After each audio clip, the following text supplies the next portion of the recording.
as we greet you from Ilford in London, in Britain, with Assalamu alaikum wa rahmatullahi wa barakatuh. We have, mashallah, a gathering of people from so many different countries. Nearly everyone is from a different country here. And this is part of the miracle of Allah's deen, that it attracts people from so many parts of the world. And we have a very important subject to share with you today. It's not the first time that I'll be speaking on this subject, but the young ones are growing up. And so we have to repeat for those who've never heard it before. Our topic is on Zulqarnain,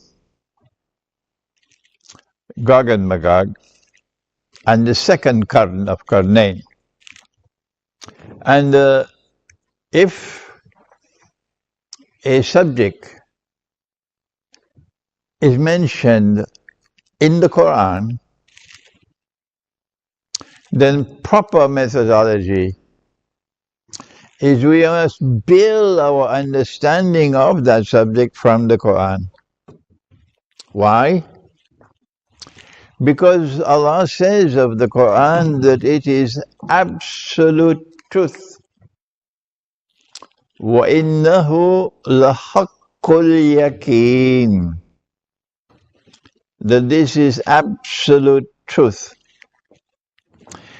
The hadith is not absolute truth. Indeed, our Prophet, Allah's blessings be upon him, prohibited recording his words. And it was not recorded for some 200 years after he died.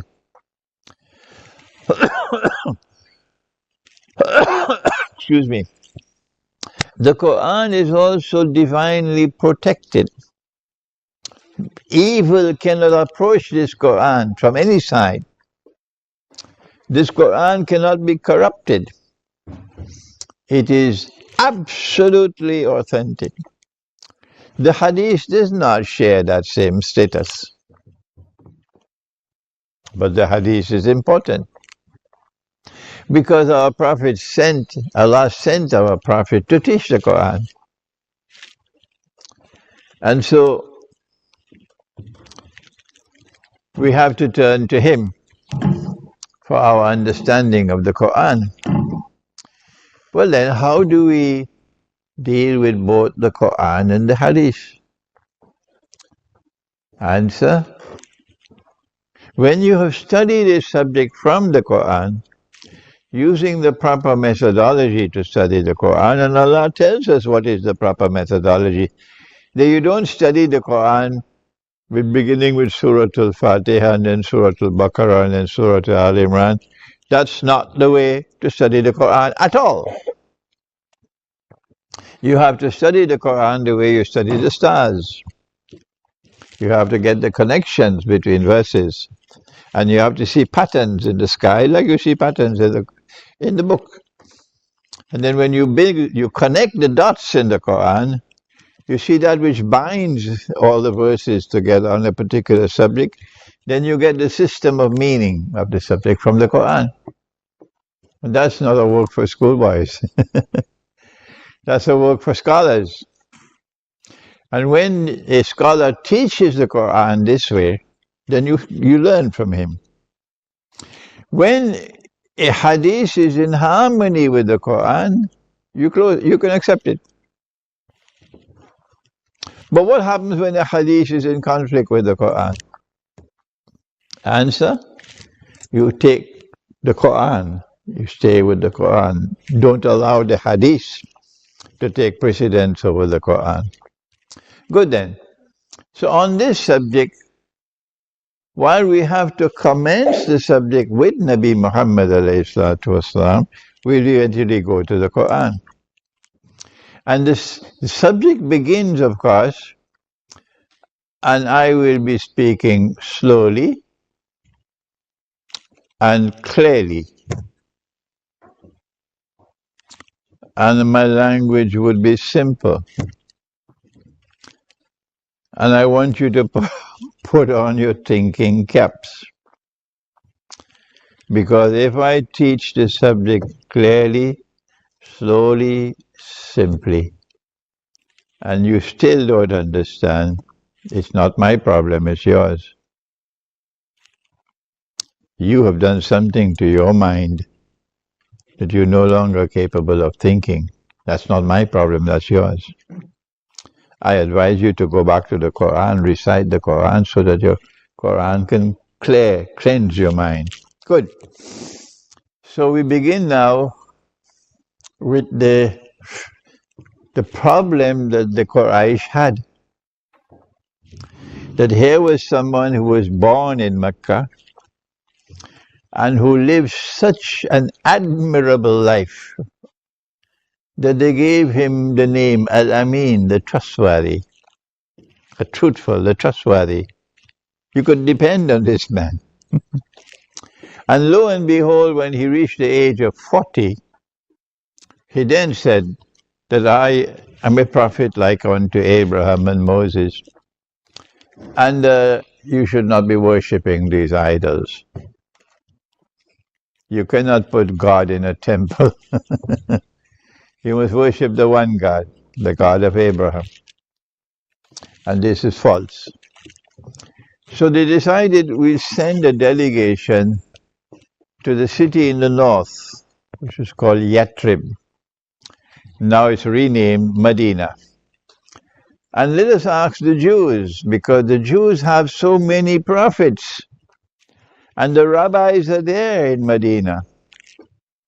Why is, as they say in French, la crème de la crème, the best of the rabbis, why are they there in this Arabian city?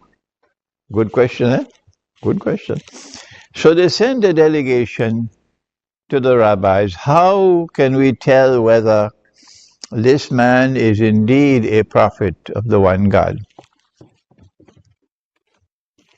And the rabbis responded, ask him these 3 questions which only a prophet can answer.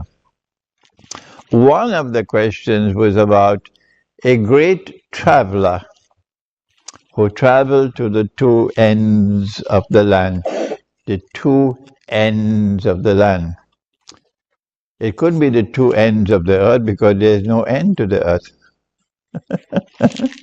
If you keep on traveling from London in one direction, just keep on traveling, you'll come back to London. And don't believe me? Try it out. Travel from London in one direction, keep on traveling, and you'll come back to London.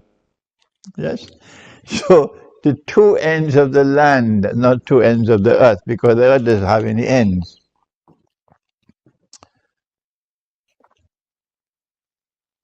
And when Allah responded to give the answer, He chose to begin the answer by repeating the question. And this is how it begins in the Quran. بعد أعوذ بالله من الشيطان الرجيم ويسألونك عن ذي القرنين. And they questioned thee, O Muhammad والسلام, about someone who is known by the nickname Dhul Qarnayn. Dhu means something that you possess. Dhul Qarnayn means someone who possesses Qarnayn, 2 corns. The word qarn has 2 meanings.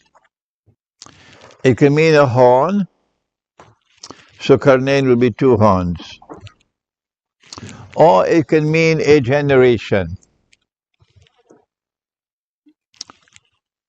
A generation, a people, an epoch, a time.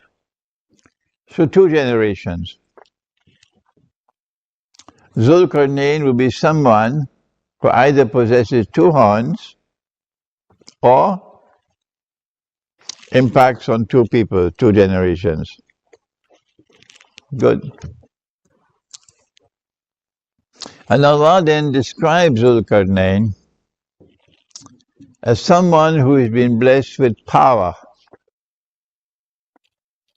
And he has the power to pursue whatever goal he chose to pursue. He has that power. Allah blessed him with that power. He can do whatever he wants to do. But his power rested on foundations of faith in the one God.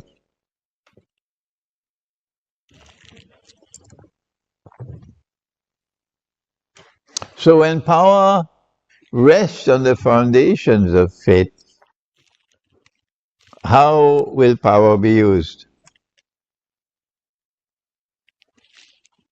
Zulkarnain travels to one end of the land, the first journey, and it is in the direction of the setting of the sun. And the sun was setting, this is not literal, in a body of water which was dark and murky. Yeah. Commentators of the Quran, including Ibn Kathir, have identified that body of water as the Black Sea. And if you know your geography, you'll know that Crimea is in the Black Sea, and Crimea commands the Black Sea. So Crimea has a very important place in eschatology. When he reached to the Black Sea, he met a people there, and Allah then spoke to him. Did you hear that? Allah spoke to Zulkarnain. I don't have any evidence that Allah spoke to the Greek Emperor Alexander. If you have the evidence, present it on Judgment Day. I don't have that evidence. I don't have the evidence that Allah spoke to an Iranian, a Persian emperor named Cyrus or Darius. If you have the evidence, fine. On Judgment Day, you present it. So I do not identify Zulkarnain with any historical personality. This is my decision. You want to do it, go your way and leave me alone, please. So when Allah said to him, how are you going to deal with these people? When power rests on the foundations of faith, how will power be used? That's the question. And Zulkarnain replied, and he said, those who are guilty of wickedness, of oppression, injustice, zulm, I will use my power to punish them. And so when power rests on the foundations of faith, power is used to punish the wicked and the oppressors and those who are unjust. And then he went on to say that when I am finished with them and they return to you, you will also punish them. And so when power rests on the foundations of faith here on earth, there will be harmony between here, below, and there above. What a wonderful world that will be. He then went on to say that those who have faith and who are righteous in conduct, I will treat them nicely and reward them. So when power rests on the foundations of faith, those who have faith in the Lord God and who are righteous in their conduct have nothing to worry about. No. They will be protected and they will be treated nicely and they'll be rewarded. This is the first journey. And if the end of the journey was at a body of water named the Black Sea, then the other end would have to be at a body of water. And which body of water is it? Which one? Caspian Sea. Good. I'm happy to see you have your thinking caps on. So he then traveled in the direction of the rising of the sun. And he reached to the Caspian Sea, which is Azerbaijan, Armenia. And there he came across a people, لَمْ نَجْعَلْ لَهُمْ مِنْ دُونِهَا سِتْرًا. Sitr is that which covers. That which covers. Sitr. So he came across a people for whom we had provided no covering except that which was provided.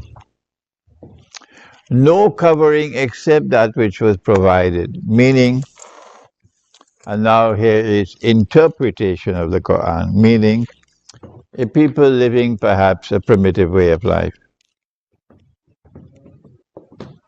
So how do you deal with people living a primitive way of life?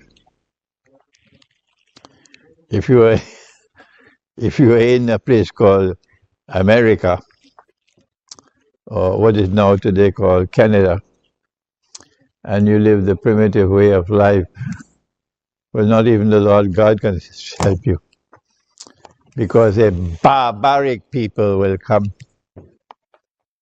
without even an ounce of sympathy in their hearts,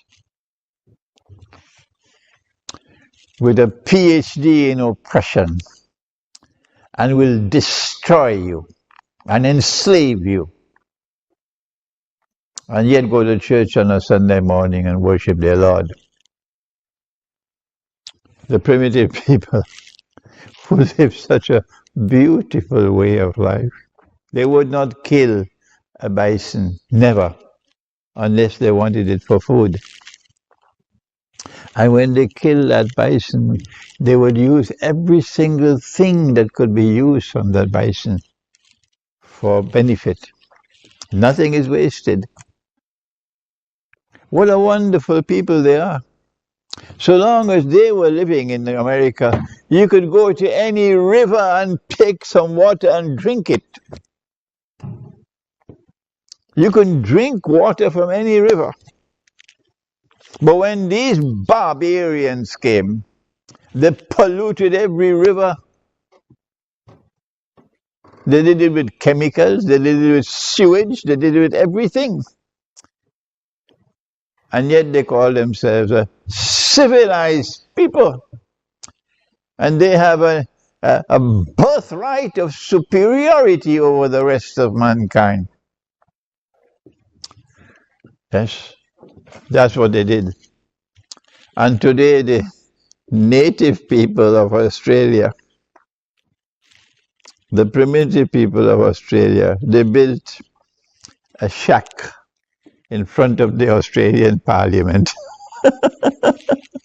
They built this shack and they said, "This is our Parliament." What you did to us, the native people of Australia. But mankind today they have more important things to do than to study this history. But Zulkarnain respected the primitive way of life. He had the compassion. He had the integrity to put human values above every other value. So even if there is an ocean of oil underneath the Caspian Sea, and Baku tomorrow is going to be the oil capital of the world. You know Baku? He would not take these people and move them away so he can get to exploit the oil resources. Okay? The oil resources. Yeah. The human being is more important than the economic resources. So he left them as they were, undisturbed. And Allah responded and said, كَذَلِكَ.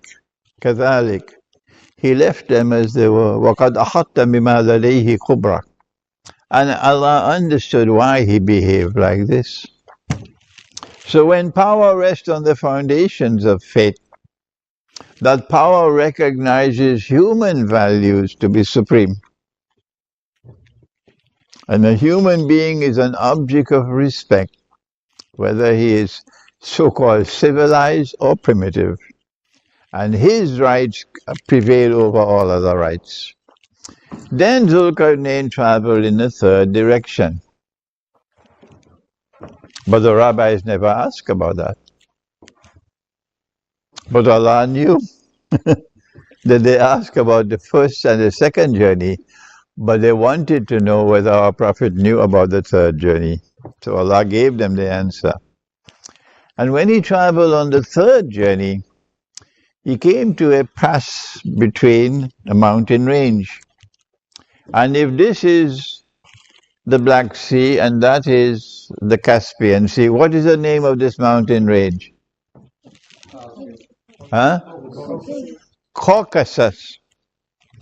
The Caucasus Mountains. Okay? And the Caucasus Mountains, they stretch from the Black Sea all the way to the Caspian Sea, and there's only one pass in between. Only one. Anyone here from Georgia? No one from Georgia? Anyone from Azerbaijan? Anyone from Armenia? Anyone from Russia? Nobody, okay. We used to be part of Russia. Okay. So he came to this pass between the mountains. And there he came across a people لا يكادون يفقهون قولا, whose language could not be understood. Why? Because this language is not connected with any other languages in the region. None. And that is the Georgian language. And there the people spoke to him and said to him, O Zulkarnain, Gog and Magog are committing acts of facade in our land. Can you help us? Can you build a barrier to protect us? And if you are prepared to do that, we are prepared to pay you. So Gog and Magog are people who commit facade. What is facade? Facade is an act of corruption which threatens to destroy. So it is evil. Can an angel commit facade? Huh? No, an angel can't do it. Okay, so then apart from the angel, you have only jinn and you have human beings. I'm tempted to add a fourth, American presidents, but let me leave that out. You have angels, you have jinn, and you have human beings. Can jinn commit acts of facade? Yes, they can. And human beings, of course. So Gog and Magog have to be either jinn or human beings to commit facade. Which one will it be? Will it be jinn or will it be human beings? Let's see. So Zulkarnain replied and said, I don't need your money. Like Sulaiman Islam replied when Bilqis said, I don't need your money, what Allah gave me is more valuable. Just help me with manpower. Bring blocks of iron. Zubarul Hadid, blocks of iron. So this has to be a region with lots of iron ore. And that is precisely what you have at that region in Georgia. Then he built a furnace to melt, to cut the iron, and then he built a furnace to get molten copper. And he built a barrier, very tall, very high, and blocked the pass. And when he blocked it, and he said about this barrier, هذا رحمة من ربي. This barrier which I have built is an act of mercy from Allah.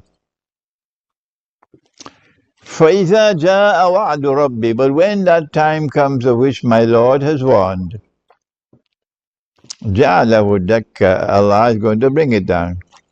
وكان وعد ربي حقا. And then the warning of my Lord will come to pass. Did Alexander ever say this? Could Alexander speak like this? Could Cyrus and Darius ever speak like this? That this barrier which I have built is an act of kindness from my Lord.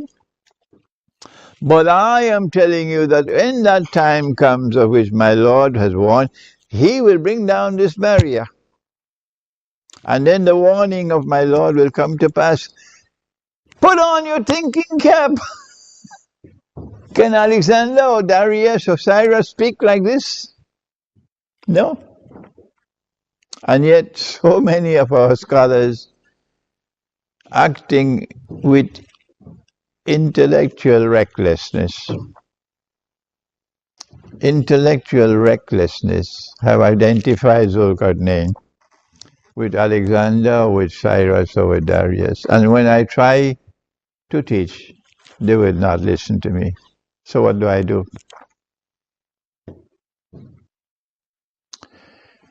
Now then, so he built the barrier. And when he did, Gog and Magog could neither penetrate nor could they scale. So can they be jinn? No. Why? A jinn could pass through the wall. So now Gog and Magog will have to be human beings, because there are only three categories of creation. You have the angels, you have the jinn, and you have human beings. Once you put on your thinking cap, look at how easy it is to understand the Quran. So you're not going to be expecting Gog and Magog to be living in the interior of the earth, and they have 4 pairs of ears and 6 pairs of head and all this kind of nonsense. Huh? Would you allow a fabricated hadith to take you on a ride? Or would you go to the Quran to learn to study the subject? So Gog and Magog have to be human beings. Why?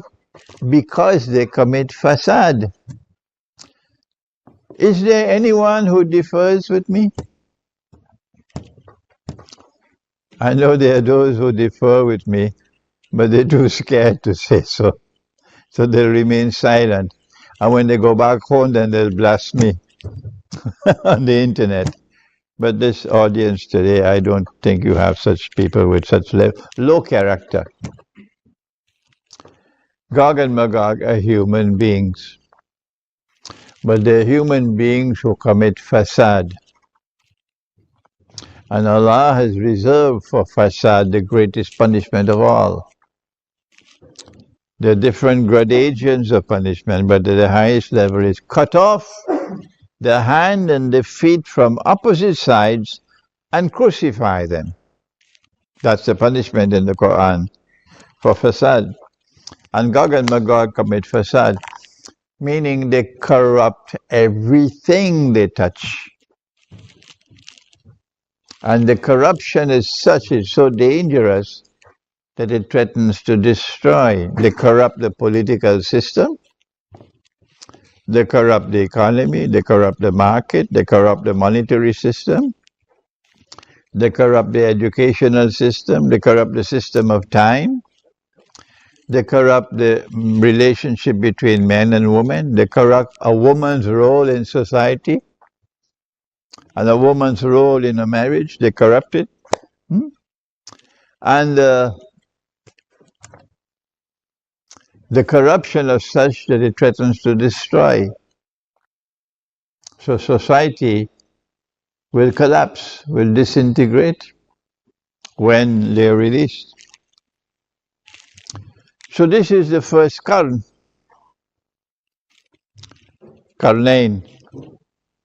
an event which will occur twice in history. So when will Allah bring down the barrier?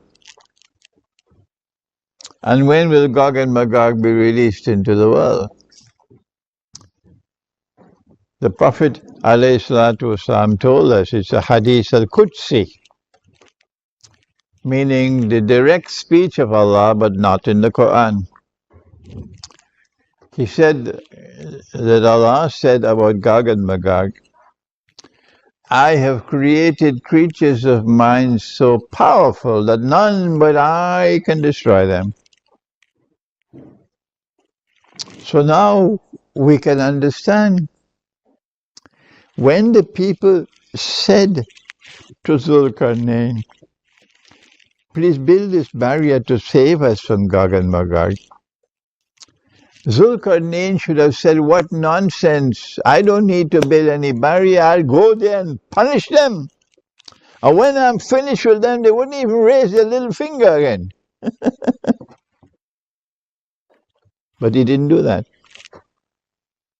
Because even though Allah had given him power to do whatever he wanted to, his power was not enough to punish and destroy Gog and Magog. The only thing that he could do was to contain them. And I like to use in the language of chess, we call it to checkmate them so they become harmless. And that's what's building the barrier.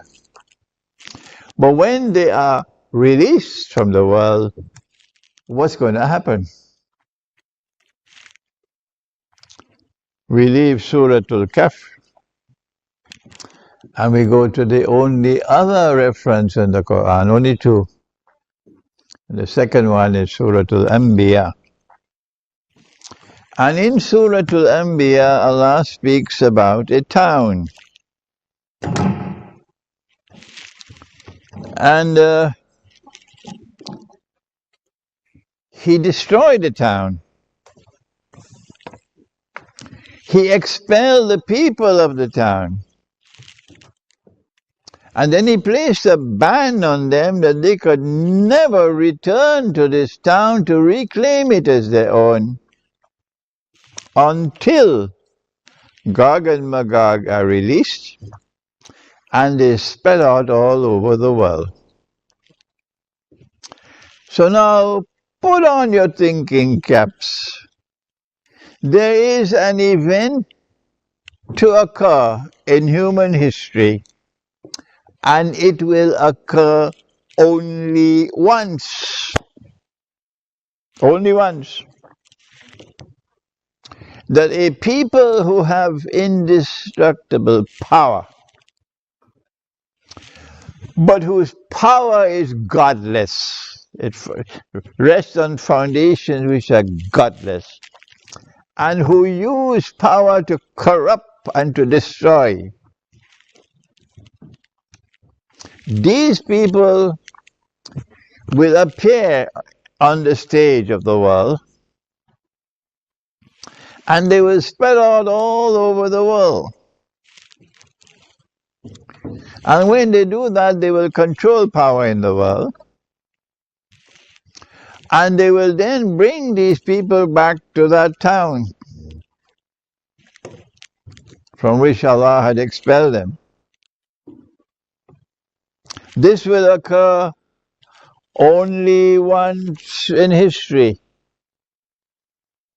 It will be such a momentous event in history that if you can't see it, you're blind like a bat. You're really blind. You should send your mind to the laundry. Yes, if you can't see it when it happens. Let me repeat what's going to happen. When Allah brings down the barrier, then eventually a people will emerge on the stage of the world who will have indestructible power. No one can punish them.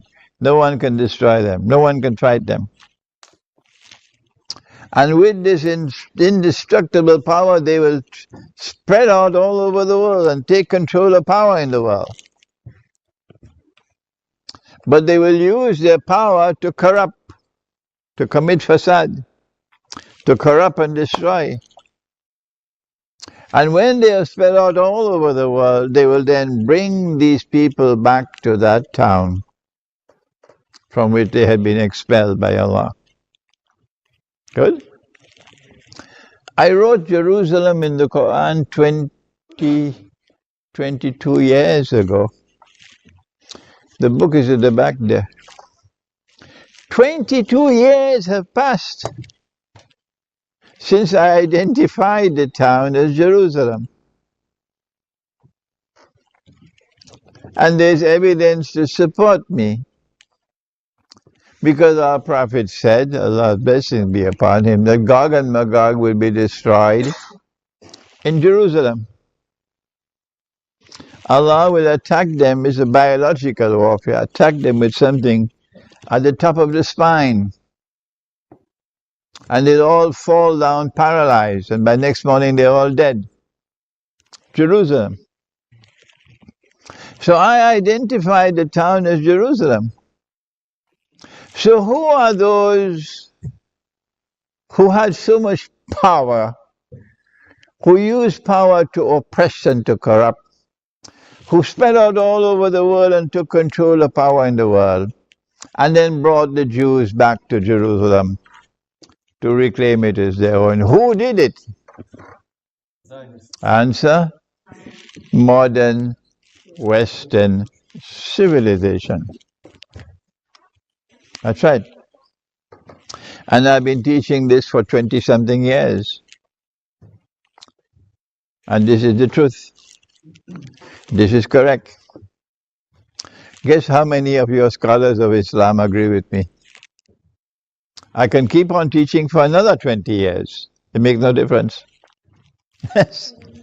They will not at all accept for me that this is the explanation of Gog and Magog.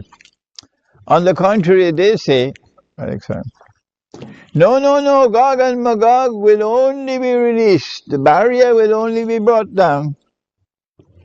And Gog and Magog will only be released when Jesus returns, Nabi Isa alayhi salam,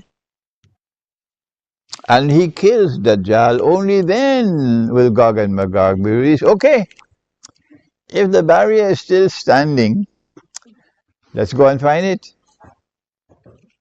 Huh? If the barrier is still standing, let's go and find it. That's the Black Sea there. This is the Caspian Sea here. This is the Caucasus Mountains. And you have something called Google Earth. Every square inch of the earth has been filmed. And you can sit down with your laptop and you can check it out. Where is the barrier? No, they don't want to hear anything I have to say. I'm using this hearing aid for the first time, so excuse me. I have to learn to use it. And so now, we have identified from Surah Al-Anbiya that Gog and Magog are the ones who will bring the Jews back to Jerusalem to reclaim it as their own. They've already done that. And therefore Gog and Magog are those who control power in modern Western civilization. They are a people who use power on the foundations which are godless. They say they are Christians, but now you can see all their churches and cathedrals are being sold. I have a question to ask. This is the house of God. Is it only a masjid that can be a house of God? I have a question to ask this gathering today. Is it only a masjid which can be recognized as the house of God? Answer me. No. Huh? No. Go in the Quran and see what Allah says in the Quran. In Surah Al-Hajj, Allah never says that the masjid is the only house of God. In the Quran, Allah makes mention of the church, the cathedral, the synagogue, and the masjid. So can you buy and sell a house of God? Why is my audience so quiet? Huh? Can a house of God be bought and sold? No. Could you ever sell a masjid? No. Well, if you cannot sell a masjid, can the Jews sell a synagogue, or would it be sinful for them to do that? Huh? Sinful, yes. And if the Christian is selling his cathedral in his church, would that not also qualify as sinful? Yes. Yes. And when people are doing acts which are sinful, how do we respond? The Prophet said, Man ra'a munkaran falyughayyirhu biyadihi. Whosoever sees something that is sinful, change it with your hand. He didn't say go and buy the church. He said change it with your hand. Stop them from selling the church. Stop them from selling the synagogue. Change it with your hand. وَإِن لَمْ تَفْعَلْ And if you cannot change it with your hand, then change it with your tongue. فَيُغَيِّرْهُ بِلِسَانٍ And if you cannot change it, you're talking and they wouldn't listen to you, they're still selling. فَبِقَلْبِهِ Then detest it with your heart. But that is the lowest stage of faith. So what do we say about a people who abandon? Number one, change it with your hand. Number two, change it with your tongue. Number three, change it with your heart. And they collect the money and they go and buy the church. And they declare it's a masjid. Do you know any scholar of Islam in Britain who has condemned this? Is there anyone? You don't know anyone? None. And yet, this is shameful and disgraceful to sell and to buy the house of God. You will not do it for a masjid, but you will allow them to do it with a church and a cathedral. And you go and buy it and then transform it into a masjid. This is the state of intellectual poverty, disgraceful state of intellectual poverty of the Ummah here in Britain and in other parts of the world as well. And so now, we have identified Gog and Magog. And there are people who have power, but their power rests on foundations which are godless. And they use power to oppress. And they control power in modern Western civilization. Oh, good. So now what remains is, since it is Qarnain, and we know about the first Qarn, because that's in the Quran, when will the second Qarn comes? Because when the second Qarn comes, Gog and Magog will once again be contained and checkmated. This is a very not only interesting part of the subject, but this is the frontier of knowledge. When you reach here, you've reached the frontier of knowledge. And if Allah blesses you, I hope there will be those coming after me who will extend the frontiers of knowledge. It certainly is not going to come from the Darul Uloom. Not at all, because they don't think They're not producing scholars in the Darul who have the capacity to think.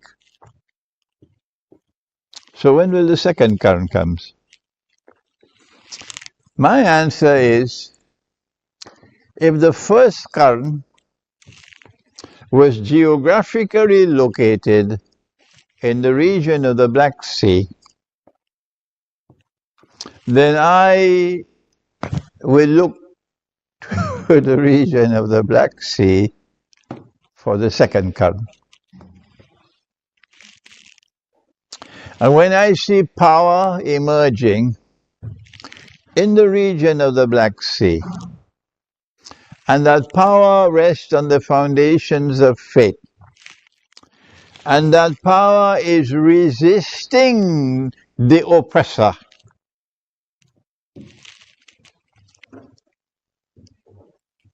and that power is helping those who have faith and are righteous in conduct, I say here is the second current.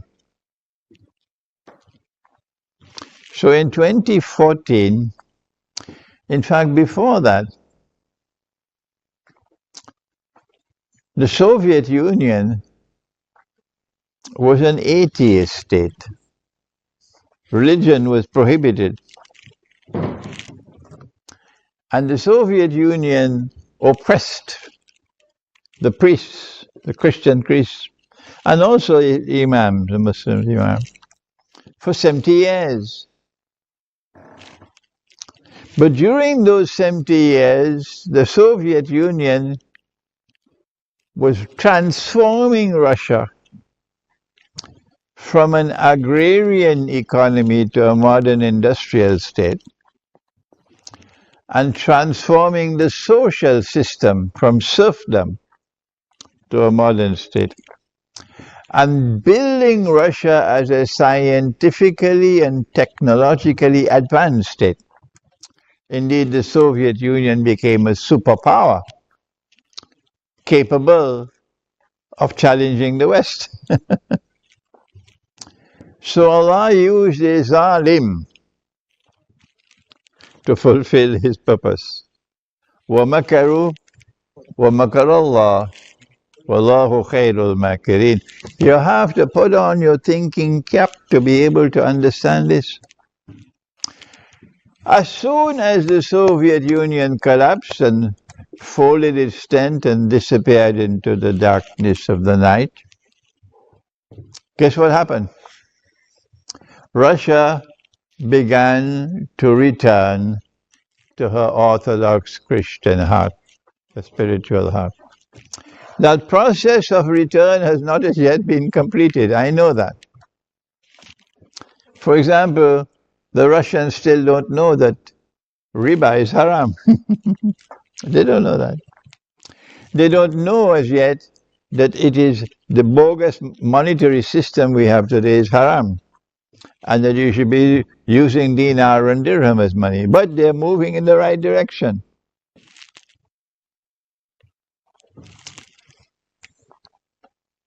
And then something dramatic happened. When Sulaiman alayhi salam got the news that a woman was a ruler,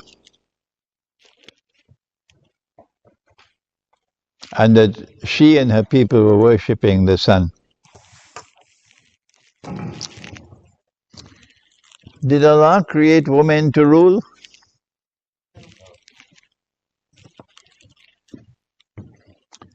No.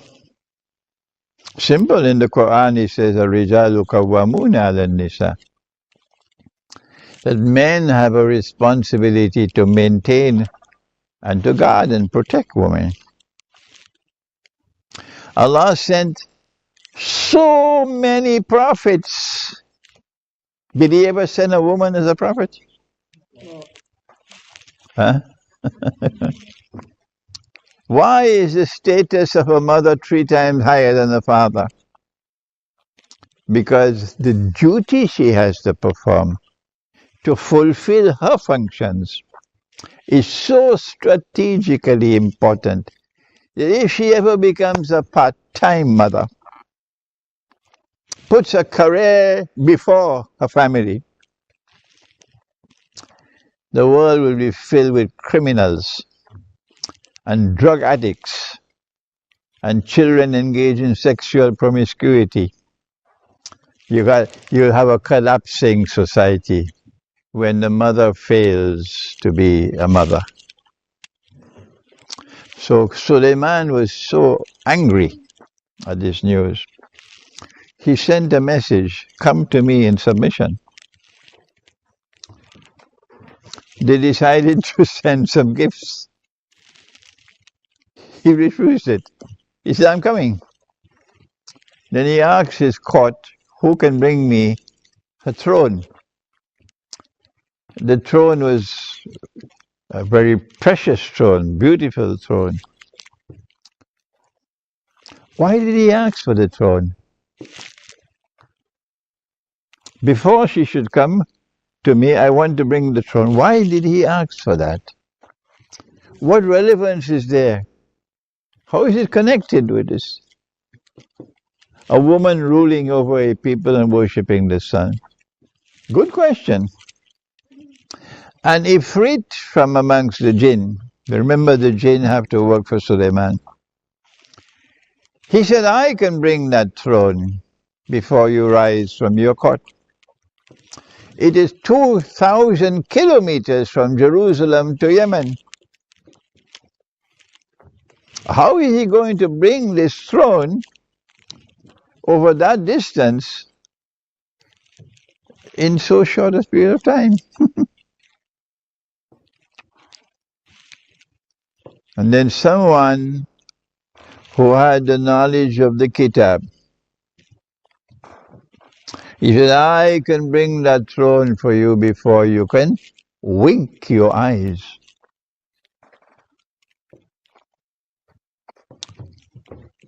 Which Kitab? There's nothing in the Quran on aerodynamics. There's nothing in the Torah and the Gospel on aerodynamics. You go and search. But this book has the knowledge. So it cannot be one of the scriptures. It has to be another book.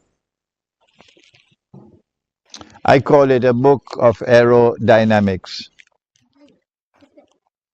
And I refuse to say this is one of the scriptures sent down by Allah. So when he said, I can bring that throne for you before you can wink your eye, in the twinkling of an eye, what this story in the Quran is telling us, for people who have the capacity to think, is that there is knowledge in that book, which if you are able to access it, if Allah blesses you to access that knowledge, you will be able to have your missiles flying at a speed comparable to the twinkling of an eye. Today it's called hypersonic speed. And as soon as the Soviet Union folded its tent and fled away and disappeared in the darkness of the night, Allah blessed Russia. And in a short period of time, Russia got access to this knowledge, and Russia now has hypersonic missiles flying at hypersonic speed that the Western world has nothing to match. So that a president of Russia could say today, we can destroy the whole of the United States of America in half an hour. And when Russia speaks, you better listen. You better listen. And so when Russia recovered Crimea in 2014, I was in Malaysia. I said, it's time for me to celebrate. It's time for me to celebrate. Because power had returned to the region of the Black Sea. And it was power resting on the foundations of faith. And now we're seeing that power being used to resist the oppressors of the world. And Russia is constantly warning and warning and warning. If you continue like this, you're taking the world to nuclear war. The warning has been given several times. And if nuclear war takes place, this is the second Qarn of Qarnayn. This is my view. What will happen in that war? What is going to be the result of that war? First of all, you have to get answers from Surah Al-Rahman, and then answers from Surah Al-Kahf.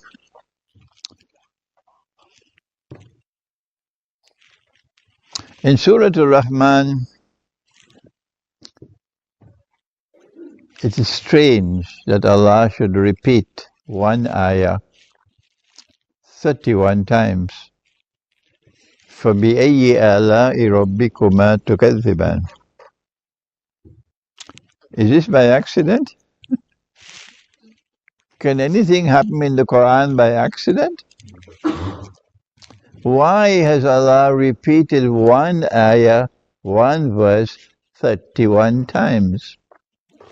Answer, He's knocking on your head 31 times to tell you, pay attention, pay attention, pay attention.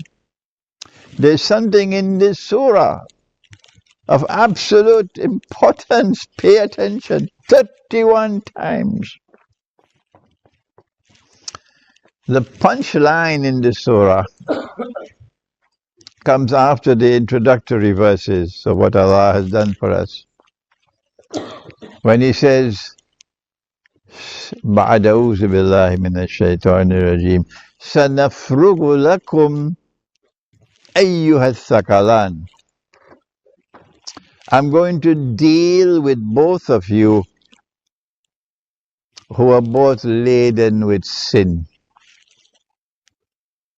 Who are the two? فَبِأَيِّ آلَاءِ رَبِّكُمَا. Rabbi-kuma, two of you.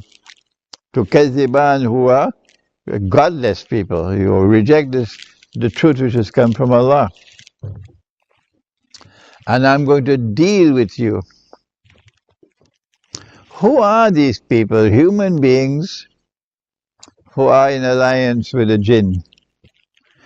There's a book at the back called Dajjal, the Quran and the Jasad. And in that book you see where Allah explains to us that the shayateen of the jinn were obliged to work for Sulaiman alayhi salam. And if they ever disobeyed, they'd be punished. But when Sulaiman alayhi salam died, the shayateen still saw him sitting on the throne. Yes, he's dead, he's buried. But the shayateen are still seeing him sitting on the throne and walking and talking. Why? Because the Jasad is sitting on the throne and the Jasad is holding on to the staff. And the staff has a miraculous quality which allows it to penetrate, to enter into time and move time backward and forward. But I don't want to concentrate on this, you get it in my book. So a civilization will emerge laden with sin. And this civilization is going to be assisted by the shayateen. This is it here. This is it here. And Allah says, سَنَفْرُغُ لَكُمْ أَيُّهَا الثَّقَلَانِ, that I'm going to deal with both of you. This is in the war which is coming. Modern Western civilization will be defeated in this war. Will be defeated in this war. Gog and Magog will not be destroyed. Rather, what will happen to them? God will destroy them. In the second Qarn. what will happen to them? Drink all the water. They will be contained for a second time. They will be checkmated for a second time. This is about to take place when the Great War takes place. But even though Gog and Magog have been checkmated for a second time in the north, as they were the first time, would the world then be free of Gog and Magog? Let me hear your answer. Why? Don't just shake your head, you must give it. Tell me why the world will not be free of Gog and Magog, yes? They're too powerful. Because they're going Huh? to be killed in Jerusalem. I need some more information than that. The answer is that Allah's messenger said that Gog and Magog would leave the north and move down to the Sea of Galilee on their way to Jerusalem. And as they passed by the Sea of Galilee, they would drink the water. Is this what you're talking about? Drinking the water? No. Drinking the water means consuming the water, excessive consumption of water. And by the time the last of them passed, they will say, there used to be water here. So even though they are checkmated in the second current, the implication is no more can come. Those that remain now are checkmated. But what about those who have already gone down to Jerusalem? They will still be there in Jerusalem after the Great War. After the Great War, Pax Judaica, and Israel becomes the ruling state. Okay? After the Great War. And Gog and Magog in Jerusalem will not be destroyed until Nabi Isa alayhi salam returns.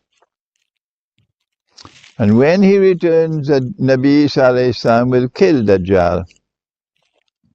And then Allah will destroy Gog and Magog in Jerusalem with the virus at the back of the neck. I have offered for you today an analysis of the subject that you probably cannot hear from any other Muslim at this time. I would ask you to kindly think carefully. Go to the Quran, study the Quran, and try to analyze and determine whether or not what I have presented to you today is acceptable to you. The Prophet said that Gog and Magog will pass by the rivers and they'll drink up all the water. They're very thirsty. So when you see rivers running dry, this is evidence of Gog and Magog. The river Euphrates is running dry now. The big lakes of Canada, and the ships have to use new routes to navigate in the big lakes, the Great Lakes. Gog and Magog waste water. And this is the amount of water you're supposed to use in wudu. Look at my...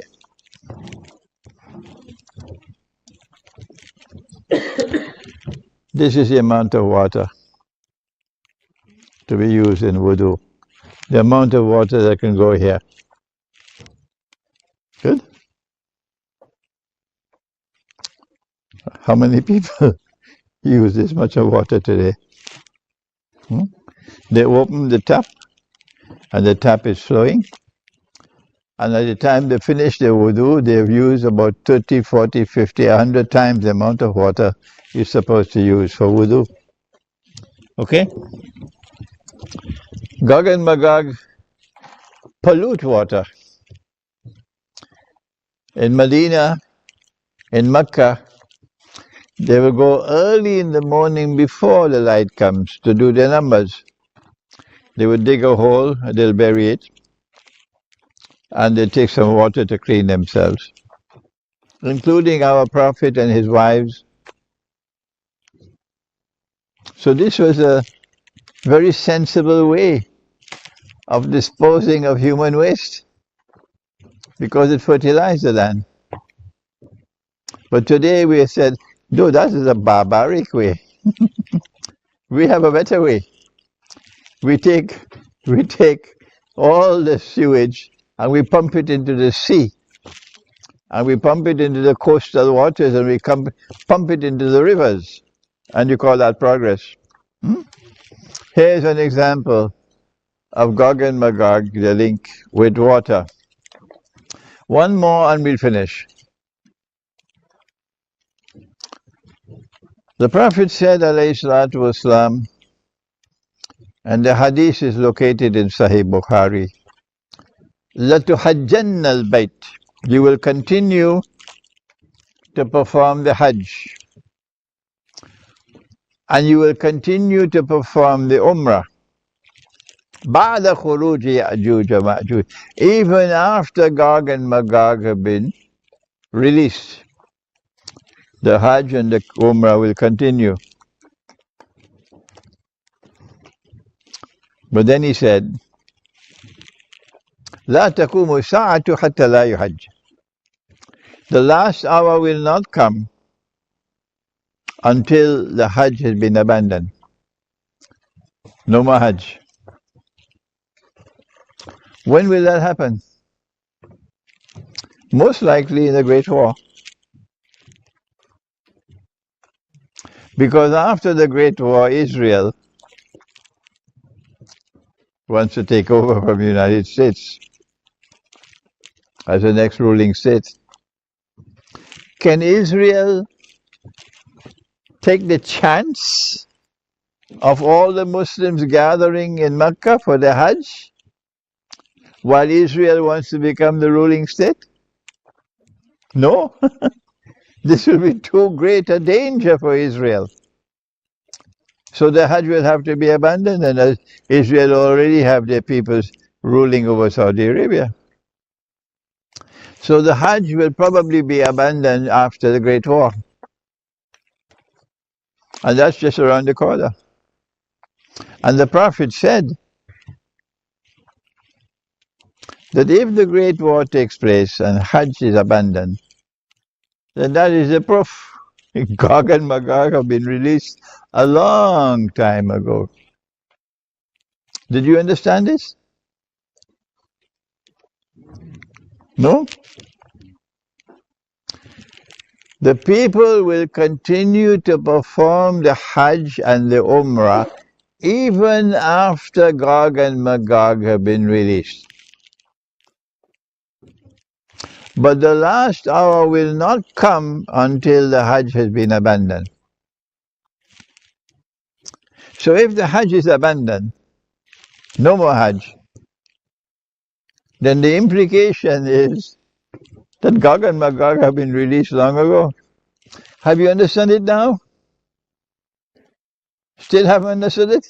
Well, then it's not my problem, it's yours. Yeah?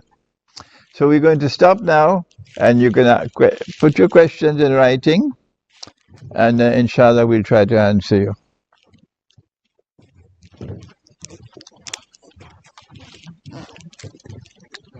Who would like to go first?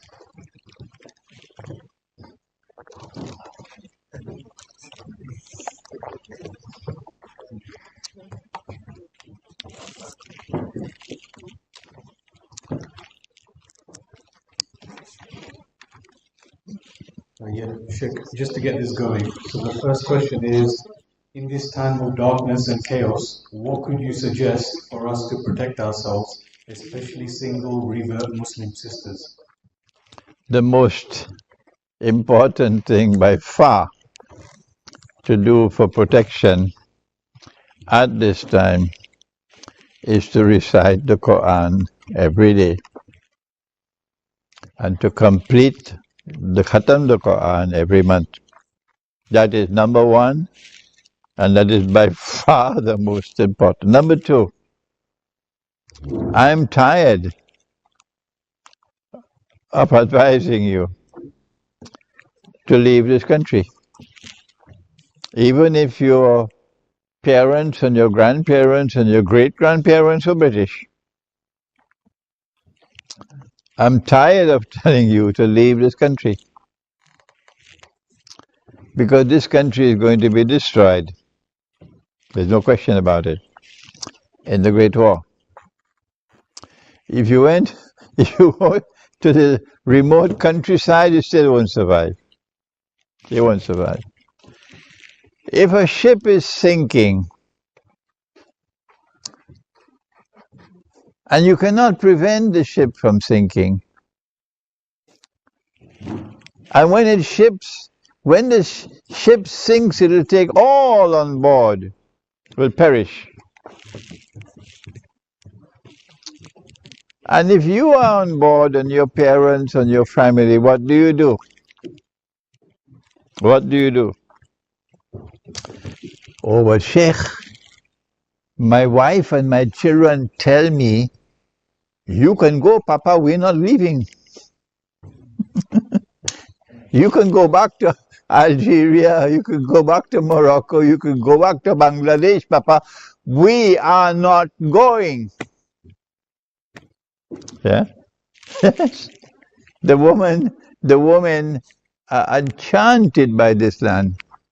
They consider this to be heaven. And the woman see no reason why we should go back to hell. Praise be to Allah for that woman, that wife, that mother, who can see that no, this is not heaven. This is hell. I don't want my children to grow up in this country. Praise be Allah for such a wife, if you have such a wife. So my second advice after telling you to recite the Quran is to make hijrah. If your heart is comfortable in this country, comfortable, then when you're ready to leave, Allah will block you. You'll not be able to go. You betrayed Allah. You won't be. You're trapped now in this country and you'll never be able to escape.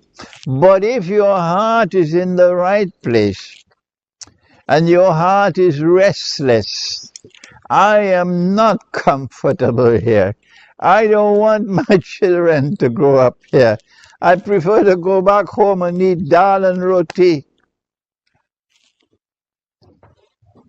and give up the big mansion and the lovely expensive motor cars. I prefer that. Then Allah can make it easy for you to make your hijrah. And thirdly, there will come a time when it will be too late. Don't wait for when it's too late. When you leave and you go back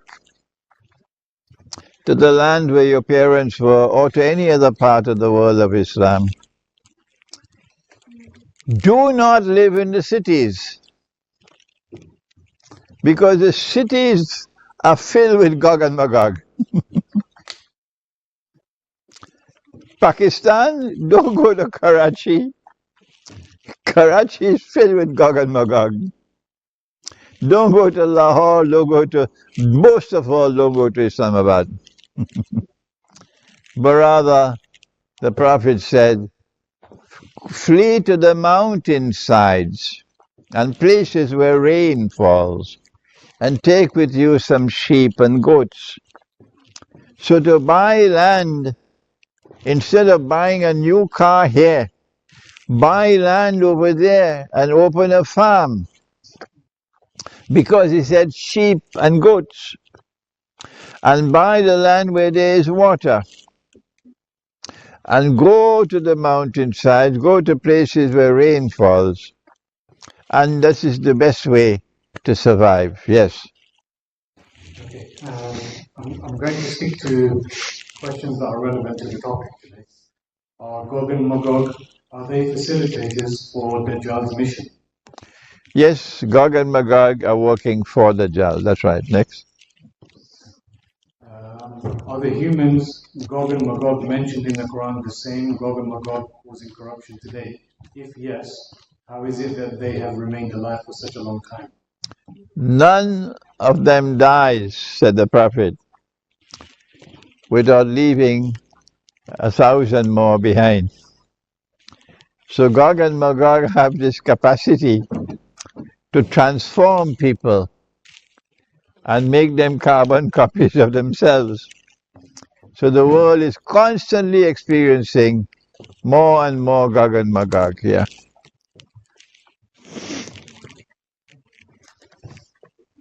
What does Gog and Magog mean? Is there any spiritual meaning? The Quran has not offered any answer to that question. We know about Gog and Magog. Number one, they are human beings. Number two, they have indestructible power. Number three, they use their power to oppress. Number four, when they are released, they spread out all over the world, so you can't miss it. You have to be blind not to see it. It occurred only once in history. Gog and Magog spreading out all over the world, taking control of power in the world. And number four, Gog and Magog will bring the Jews back to Jerusalem to reclaim it as their own, yes? Just moving slightly off topic, is marriage still a good idea at these dark times? And if yes, how do we find a good spouse since the majority are westernized?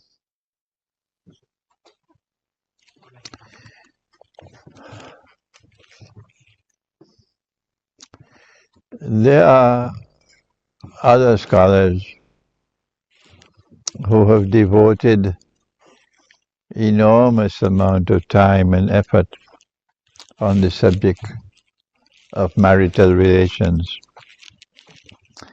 I have devoted my time and effort to eschatology, but there are many scholars, I believe, who have done great work and who are able to advise better than I can advise.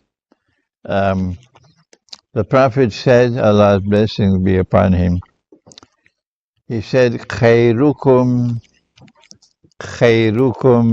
لأهله وأنا خيركم لأهلي. The best of you are those who are best to your family, and I am the best to my family.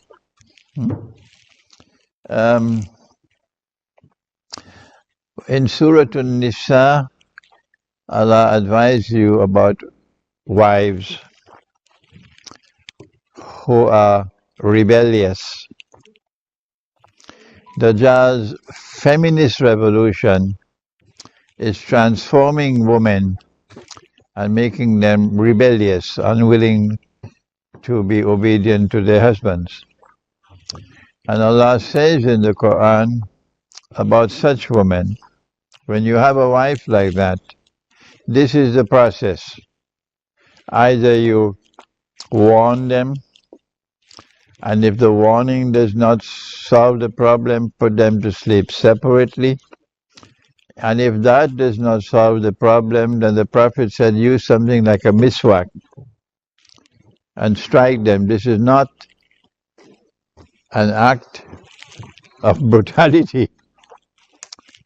This is not meant to inflict any injury. Not at all. A miswak is a psychological blow to try to wake her up. But if you take a miswak and strike her, and then she takes off her shoe and strike you in your face with it, then you know you made a mistake. There's hope. It's a hopeless situation. So you have to divorce such a wife. If you continue in such a marriage, then you're foolish.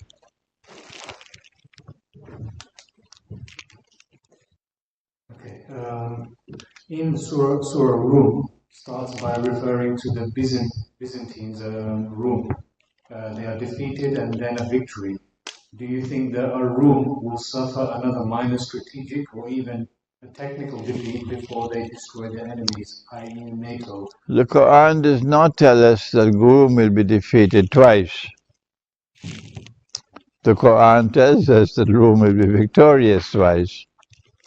So, Rome today, Rome was Constantinople.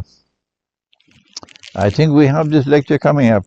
Yes, on Monday. Yeah, Monday. Rome is Constantinople, and Rome today is led by Russia. So we know that there's a second victory coming for Rome, and that second victory has to be in the Great War. How will Gog and Magog be contained the second time? So I think he's making this in reference to the first time being iron. Yes, I am of the opinion that the second containment of Gog and Magog is already taking place. That Gog and Magog, for the last 100 days, since Russia intervened militarily in Ukraine, Gog and Magog have not been able to intervene militarily in Ukraine. Something is functioning as a barrier, preventing them from intervening militarily in Ukraine, and that's the hypersonic speed of the Russian missiles, and the fact that Russia can destroy Britain probably in 10 minutes. Russia can destroy Germany, Russia can destroy France and Italy, Russia can destroy United States and Canada and Australia. All of these countries can be destroyed within minutes because of Russia's power. So perhaps the first time it was a barrier built of blocks of iron with molten copper.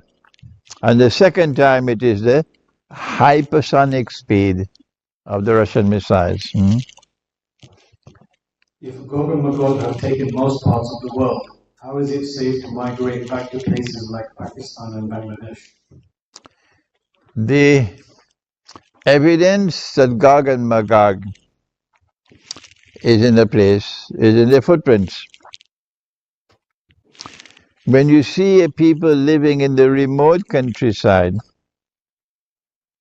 and they're not wasting water, look at how they make wudu. You're beginning to collect the evidence.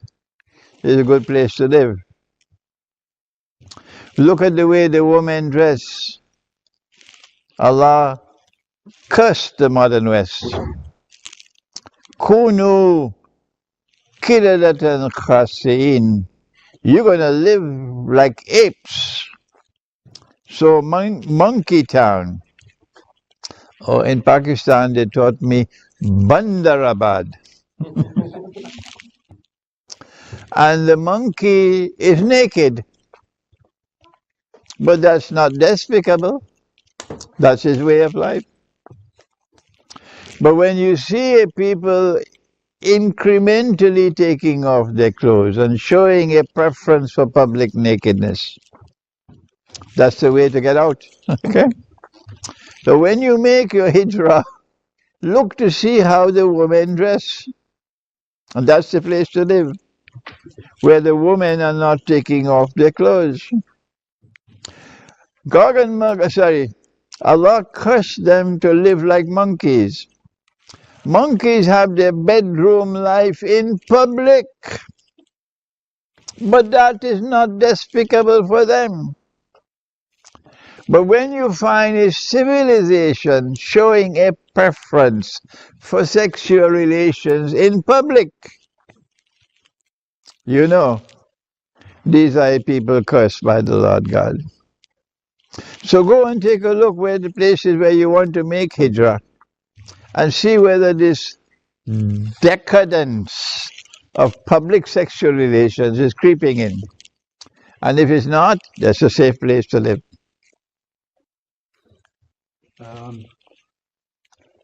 From Yusuf, he's 11 years old. He says, Assalamu alaikum, Sheikh. Are you going to make your own Muslim village in your homeland? And he says, by the way, I am trying my very best to complete the Quran in 1 month. MashaAllah. I had a choice to make 15, 20 years ago. The choice was I could build a Muslim village myself. But I have to stop writing books. I have to stop traveling and teaching. And I said, no. If I am the only one who can build a village, we should not have a village. Yes, if I am the only one who can build it, forget it, we won't have a village. That's right. So I continue to write my books, and mashallah, mashallah, mashallah, you can see the work. And I've continued to travel. I tell you, honestly, I prefer to be home. I prefer to be at home with my home, living with the comforts of a home, eating the food of the home. And whenever I leave my home, I leave with tears in the heart. Yes, because it's not an easy life for me to travel at this age, and now traveling alone. Okay, so I must prefer, but I'm doing this because this is what my teacher trained me to do. He expects us to do this work. So yes, I have not built a Muslim village, and I am not going to do it. Let others do it. Yes. Why are most scholars in the world not accepting what you say on Gog and Magog? Are they part of the corruption of Gog and Magog? I believe that there are those who have sincerity in their hearts, and they're scholars of Islam, and they're devoted to the deen, but they do not have the methodology for the study of the Quran and Hadith, and they are scared about breaking ranks. If we break ranks from our peers, we will be ridiculed. So we prefer to remain with the pack rather than to break ranks. Will Russia be friends with the Muslims? The Russian government has just announced that anyone who disrespects Islam in Russia will be arrested. Can you expect that from Britain? No. Huh? Could you expect that from the United States?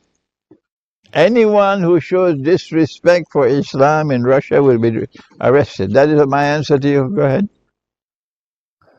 What is the role of Turkey during the Great War, and what do you think about places like South America to do hijrah?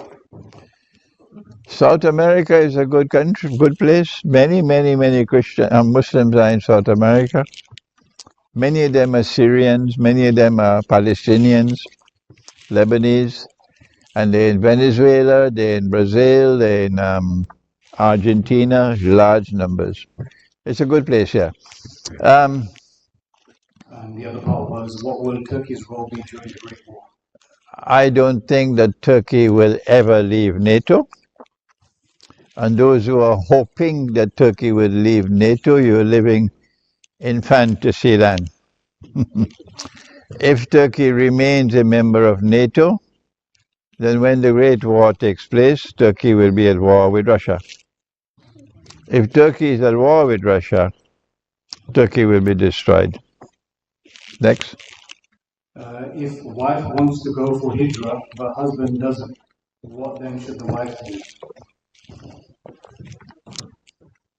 When hijrah becomes obligatory, if even you have to leave your wife or leave your husband or leave your parents or leave your children, you make hijrah. So if the marriage has to end, let it end. But you must make hijrah. If you have to leave your children behind, leave them. But you must make hijrah. If you make hijrah, then you at least have a chance that the rest of the family might come and follow you. If you remain where you are, then all will perish, including you.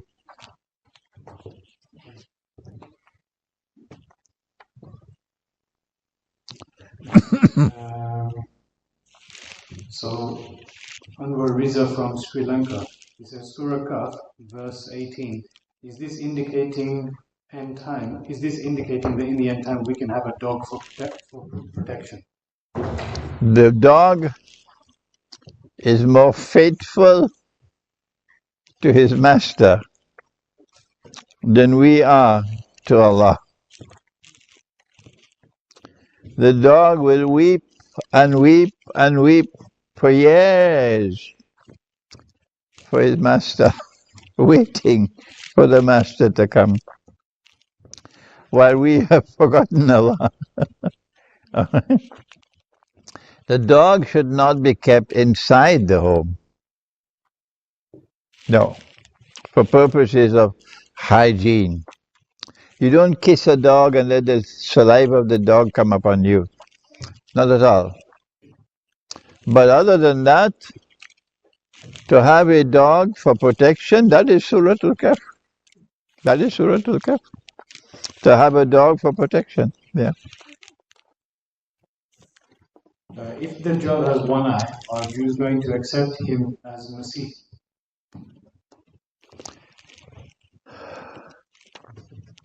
When Dajjal stands up in Jerusalem and he declares, Anal Masih, I am the Messiah, my Salafi brothers, and they are my brothers, will look at him and say, no, he cannot be Dajjal. Why? He has two eyes. And our Prophet said that Dajjal sees with one eye. Shall I continue? Because the Salafi accepts this as muhkama, plain and clear, and does not accept it as mutashabiha, as something that has to be interpreted. We say that when Dajjal sees with the left eye symbolizes external sight,